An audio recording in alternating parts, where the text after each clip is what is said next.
बेटी बिना परिवार। माँ, मैं आपके लिए चाय लेकर आई हूँ, अब आप उठ जाइए। बेटी के इतना बोलते ही यशोदा झट से उठ जाती है। अरे बेटा, मुझे क्यों बिगाड़ रही है? कल तेरी शादी हो जाएगी तो मैं कैसे रहूंगी तेरे बिना? माँ, मुझे कहीं नहीं जाना, मैं यहीं रहूंगी, हमेशा आपके साथ। बेटा, एक ना एक दिन तो हर लड़की को जाना पड़ता है अपने ससुराल। ओफो माँ, आप बिना सुबह सुबह कौन सी बातें लेकर बैठ गई? ये चाय लीजिए और फ्रेश होकर बाहर आ जाइए, नाश्ता तैयार है। इतना बोलकर कंचन वहां से चली जाती है। कंचन की बढ़ती उम्र देख यशोदा को उसकी शादी के ख्याल आने लगते हैं, जिसके बाद वो कंचन के लिए लड़का ढूंढना शुरू करती है। कुछ दिन बाद। कंचन, कहाँ है तू? देख, मैं तेरे लिए चॉकलेट लाया हूँ। चॉकलेट देखकर कंचन खिलखिलाकर हंसने लगती है।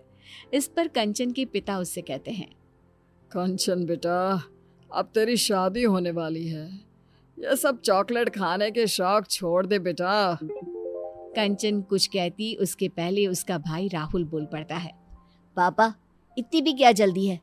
अभी तो कंचन छोटी है। अरे इतनी भी छोटी नहीं है तेरी बहन। कंचन मुंह बनाते हुए वहां से चली जाती है और अपने रोजमर्रा के कामों में जुट जाती है। अगले दिन। कंचन बेटा, आज तू घर का कोई काम नहीं करेगी, जाकर तैयार हो जा, थोड़ी ही देर में तुझे लड़के वाले देखने आ रहे हैं। माँ प्लीज, मुझे कहीं नहीं जाना आप लोगों को छोड़कर। जाना तो पड़ेगा ना बेटा, दुनिया की यही रीत है, हर लड़की को एक ना एक दिन पराए घर जाना ही पड़ता है। चल अब जा, तैयार हो जा जल्दी से। माँ की बात मानकर कंचन तैयार होने चली जाती है, जिसके कुछ घंटे बाद लड़के वाले भी कंचन को देखने उसके घर पहुंच जाते हैं। दोनों ही परिवारों को रिश्ता मंजूर हो जाता है और एक सप्ताह बाद कंचन की श्लोक के साथ शादी हो जाती है। कंचन के जाने के बाद सभी को घर बहुत खाली खाली सा लगने लग जाता है। माँ, मुझे छोटी की बहुत याद आ रही है, वो होती तो अभी पूरे घर में इधर से उधर नाच रही होती। हाँ बेटा, तू सही कह रहा है, उसके बिना ये घर खाने को दौड़ रहा है, लेकिन हम कर भी क्या सकते हैं, एक ना एक दिन तो ये होना ही था। ऐसे ही 1 महीना बीत जाता है। अब यशोदा को घर का सारा काम अकेले ही करना पड़ता, जिसके कारण वो अक्सर बीमार रहने लगी। यशोदा, तुमसे कितनी बार कहा है, ज्यादा काम मत किया करो। लो, हो गई ना फिर से तुम्हारी तबीयत खराब। अब मैं घर का काम नहीं करूंगी तो और कौन करेगा? कंचन भी नहीं है। मेरी बेटी ने आज तक कभी मुझे कोई काम नहीं करने दिया, जिसके कारण अब मेरा शरीर काम का ज्यादा भार सहन ही नहीं कर पाता। क्यों ना हम राहुल की शादी करवा दे, बहू आएगी तो तुम्हारी भी थोड़ी बहुत मदद हो जाएगी। हाँ, ये अच्छा आइडिया है। घर वाले शादी की बात शुरू करते हैं और देखते ही देखते कुछ महीनों में राहुल की शादी अंजलि नाम की लड़की से हो जाती है और घर में आते ही अपने व्यवहार और स्वभाव से अंजलि सभी का दिल जीत लेती है।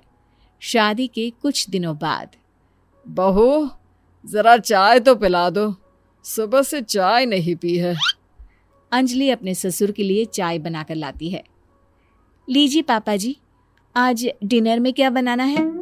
अरे बेटा, जो तेरी इच्छा है वो बना ले। थोड़ी देर बाद अंजलि सभी को खाने के लिए आवाज लगाती है। पापा जी, मम्मी जी, राहुल, खाना तैयार है। अंजलि की आवाज देते ही सभी लोग खाने के लिए आ जाते हैं। अरे वाह बहू, खाना तो बहुत स्वादिष्ट बना है, तुम्हारे हाथों में तो जादू है, जादू। सच में बहू, खाना तो बहुत ही लाजवाब बना है। Thank you. माँ पापा, मैं सोच रहा था क्यों ना हम सब कहीं घूमने चले। हम सब क्या करेंगे जाकर बेटा, तेरी अभी नई नई शादी हुई है, तू बहू को लेकर जा। नहीं मम्मी जी, आप लोग नहीं जाएंगे तो हम भी नहीं जाएंगे।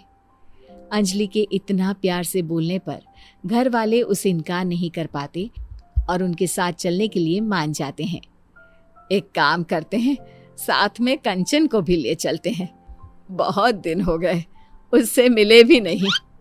हाँ हाँ, क्यों ना हम कंचन दीदी को सरप्राइज दें। वो तो खुशी से पागल हो जाएगी। ठीक है, फिर मैं आज ही उसे यहाँ आने को बोलती हूँ। उसके बाद हम सब उसे सरप्राइज देंगे, फिर सब साथ में घूमने जाएंगे। फिर क्या था। यशोदा तुरंत कंचन को फोन मिलाकर बैठ जाती है, जिसमें दोनों माँ बेटी की लंबी बातें चलने लगती है। और उसी में, तुझे पता है कंचन, तेरी भाभी बहुत अच्छी है। जरूर पिछले जन्म में मैंने कोई अच्छे कर्म किए होंगे जो मुझे अंजलि जैसी बहू मिली है। अपनी माँ के मुंह से किसी और की इतनी तारीफें सुनने के बाद कंचन को अपनी भाभी से जलन होने लगती है। माँ, आपको नहीं लगता आप कुछ ज्यादा ही बहू की तारीफ कर रही हैं? कहीं भाभी आपके हाथ से फिसल ना जाए। अरे नहीं नहीं बेटा, वो ऐसी नहीं है। तू एक काम कर, कुछ दिनों के लिए यहीं आ जा। इसी बहाने अपनी भाभी को अच्छे से पहचान लेना। भाभी से तो अब मुझे मिलना ही पड़ेगा। उन्होंने उस घर में मेरी जगह जो ले ली है। अगले दिन कंचन अपना सामान लेकर मायके पहुंच जाती है, जहां अंजलि उसके लिए चाय नाश्ता लेकर आती है। दीदी, तुम्हारे ससुराल में सब कैसे हैं? मेरे ससुराल में सब ठीक है। आप यहाँ का बताइए कि सारा काम आप बराबर कर लेती है ना? माँ से तो नहीं करवाती काम। अरे कैसी बात कर रही हो आप दीदी? मैं भला मम्मी जी से कोई काम क्यों करवाऊंगी? ऐसा होना भी नहीं चाहिए, वही आपके लिए बेहतर होगा। कंचन, ये क्या तरीका है अपनी भाभी से बात करने का? हाँ माँ, अब तो आपको मैं ही गलत लगूंगी ना। ऐसा नहीं है कंचन, तुम गलत समझ रही हो। आपसे तो मुझे बात ही नहीं करनी। इतना कहकर कंचन अपने रूम में चली जाती है। अंजलि बेटा, कंचन की बात का बुरा मत मानना। उसका अभी शायद मूड खराब है। कोई बात नहीं मम्मी जी, मुझे उनकी बातों का बुरा नहीं लगा। अगले दिन अंजलि रसोई में खाना बना रही होती है, तभी वहां कंचन आ जाती है। भाभी, आप रहने दीजिए, आज खाना मैं बना देती हूँ। अरे नहीं नहीं दीदी, आप मेहमान हो, कुछ दिन आराम करने का मौका मिला है, मैं आपसे काम नहीं करवा सकती।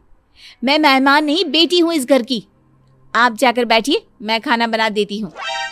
कंचन की जिद के आगे झुकते हुए अंजलि वहां से चली जाती है। थोड़ी देर में कंचन का खाना बनकर तैयार भी हो जाता है। आ जाइए सभी, मैंने खाना बना दिया है। कंचन की आवाज सुनकर सभी लोग आ जाते हैं और खाना शुरू करते हैं। आज बड़े दिनों बाद तुम्हारे हाथ का खाना खाकर मजा आ गया बेटा। मैं तेरे खाने को बहुत मिस करता था। सच में आज तो मजा ही आ गया। कंचन, तेरे हाथों में तो जादू है बेटा। मैं तेरे हाथ का बना ये खाना हर रोज मिस करती थी। सभी के मुंह से अपने लिए तारीफ सुनकर कंचन की आंखों से आंसू बहने लगते हैं। वो अपने आंसू पोंछते हुए कहती है, क्या सच में आप लोगों ने मेरे हाथ के खाने को मिस किया? मुझे तो लगा था आप लोग मुझे भूल ही गए हैं। अरे ऐसे कैसे भूल सकते हैं हम तुझे? तू बेटी है इस घर की, कोई खिलौना थोड़ी ना है जो भूल जाए। और तुझे यहाँ बुलाने का आइडिया तेरी भाभी का था। हम लोग कहीं घूमने का प्लान कर रहे थे, तो सोचा तुझे भी साथ ले जाए। मुझे माफ कर दीजिए भाभी, मैंने आपके बारे में कितना गलत सोचा। मुझे लगा आपके कारण अब कोई मुझसे प्यार नहीं करता। अपनी जलन के कारण मैंने आपके साथ कितना गलत व्यवहार किया। हो सके तो मुझे माफ कर देना भाभी। अरे नहीं नहीं दीदी, आपको माफी मांगने की कोई जरूरत नहीं है। आप तो बिल्कुल मेरी छोटी बहन जैसी हो। आप इस तरह माफी मांगोगी तो मुझे बिल्कुल अच्छा नहीं लगेगा। अंजलि के इतना कहते ही कंचन उसे गले लगा लेती है। अब उसे एहसास हो चुका होता है कि सभी रिश्ते अपनी जगह खास होते हैं। कुछ नए रिश्तों के जुड़ जाने से पुराने रिश्तों का प्यार कभी खत्म नहीं होता, ना ही जीवन में कभी कोई किसी की जगह ले सकता है।